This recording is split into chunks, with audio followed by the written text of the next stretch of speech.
Okay, we're in our Colossians series, and we're going to be reading from chapter 1, but just a bit of an update. Ashley and I and a few other leaders from GodFirst, Dave and Fiona Reinders from GodFirst Rosebank, Stephen and Joe from GodFirst Fourways, Pete Cropman, one or two others. We've been in Turkey for the last week, which is a great place, boy. Being in a Muslim nation, Christianity isn't outlawed, but it's frowned upon. And we had a gathering there of 400 church leaders from around the world, of the wider family of churches we're part of called New Frontiers. And it was a brilliant time. It was very moving. I think highlights for me were hearing testimonies of guys in Muslim nations, in the 1040 window, unreached people groups, guys who count it absolute success if they see one convert per year.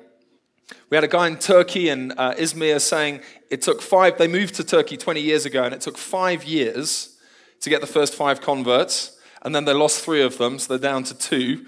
20 years later, they've got a church of 250 to 300 people in Izmir in Turkey. Similar stories from Istanbul, very moving stories from nations that we're not allowed to mention publicly, even like this, because our preachers go around the world, but countries that you don't think the word of God is advancing at all. It's advancing, but great hardship. Stories of persecution. We now know people who've lost their lives for the gospel. So it was an invigorating time. We learned so much, just so much. We were able to contribute. I had the privilege of speaking and running a seminar track and so on, but we learned some fantastic things. And particularly one incoming speaker from Texas, Bob Roberts, he spoke about just absolutely brilliantly about the importance of the other 6 days of the week and how church empowers us, equips us for the other 6 days of the week, which is right up our alley. And we've got lots to be excited about on that front and much to learn. So it's a good time. It's great to be back. We weren't away for quite a week, so it was a bit of a whirlwind trip, and we're just finding our feet, but thrilled to be back in the saddle. Okay, Colossians chapter 1. We've done verses 1 to 8, which is kind of the introduction that Paul gives. Now we get into the meat of it. Verse 9, let's read together. And so, Paul says, from the day we heard about you, we have not ceased to pray for you. Just 3 rapid-fire points on prayer up front. First point on prayer is Paul heard and he prayed. God organizes us to hear things about people and situations, not just so we can have interesting conversation, certainly not so we can gossip. He causes us to hear about people and situations so that we can pray. Hear and pray. Do it in the conversation. Just pray a silent prayer when you hear about a situation. God, intervene there. God, work more in that situation. Do it as you're driving away. Do it the next morning in your time of prayer. Hear and pray. And I encourage my 3 sons to pray bullet prayers. Those are just quick, boys, weapons, bullet prayers. Just fire off a quick prayer, and then you can forget about it. Many things, just forget about it. You don't need to pray again. Hear, pray. Second tip on prayer we get from verse 9 is Paul had already heard that these guys in Colossae were doing well. We've just heard him say that in the first few verses, yet he still says, I'm praying without ceasing for you. The principle is pray not just for people in difficult situations, people in trouble, doing badly to do well. Pray for people who are doing well to do better. Don't neglect people who you think they're in a good place. Also pray for them to keep them in a good place and get them to a better place. And principle number 3, he prayed without ceasing. It doesn't literally mean not doing anything else except praying. Nor does it literally mean to only pray for them and no one else. What Paul's saying here is you are a group of people that I feel a special responsibility before God to pray regularly, continuously for.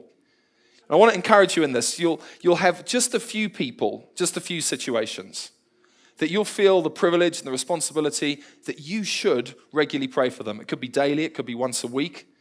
You might set a target, I'm going to pray for this person every Monday for the month ahead. And I'd expect people close to you, your mates who haven't yet crossed the line of faith, your family, your church, your pastor, your city, those would be no-brainers. Pray without ceasing. And this group of people, you can put it up on the wall to remind you each day. You can set a reminder on your phone to remind you every Tuesday to pray for so-and-so, every Wednesday to pray for that situation. Or you can use a bookmark. There's a bookmark here. It says on it, we have not ceased to pray for you. Great, this verse. Maybe just put on the back people that you're going to unceasingly pray for the next month or weeks or year? Okay, that's 3 quick tips on prayer. What does Paul pray for? It's a good question to ask. Sometimes when Ash or my boys catch me praying, they say, "What are you doing?" So I'm praying. And then they often ask, "What are you praying for?" It's interesting, isn't it? What are you talking to God about? Paul, what are you talking to God about? Let's read on. He says, "I'm praying, I'm asking that you may be filled with the knowledge of his will, in all spiritual wisdom and understanding." That's the only thing he's praying for. We'll see some of the consequences of what happens in people's lives if they get that in a moment. But the only thing he's praying for is that they would be filled with a knowledge of God's will. That's it. And he says, in all spiritual wisdom and understanding, which means I want you to really get the knowledge of God's will. Wisdom, I want you to comprehend it. Understanding, I want you to apply it. Get a knowledge of God's will with your head. Know how to work it out with your hands. He wants them to really get the knowledge of God's will. Doesn't sound too impressive, does it? I mean, like, it's the big setup.